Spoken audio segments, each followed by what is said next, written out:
KPK menyita motor gede jenis Harley Davidson milik mantan pejabat pajak Rafael Alun Trisambodo. Moge tersebut disita saat KPK menggeledah 2 rumah di Tangerang Selatan yang diduga milik saudara dari Alun Trisambodo.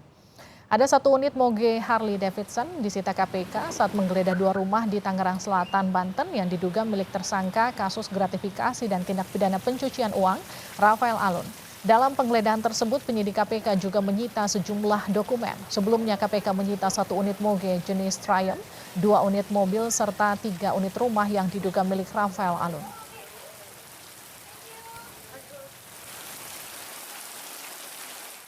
Satu di antaranya kemarin benar tim penyidik KPK melakukan penggeledahan di daerah Tangerang Selatan di 2 rumah yang berbeda yang diduga milik saudara dari tersangka RAT.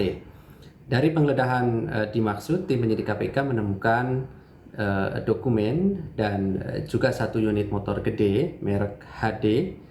Dan dari temuan penggeledahan ini tentu kami segera lakukan penyitaan sebagai barang bukti dalam perkara dimaksud.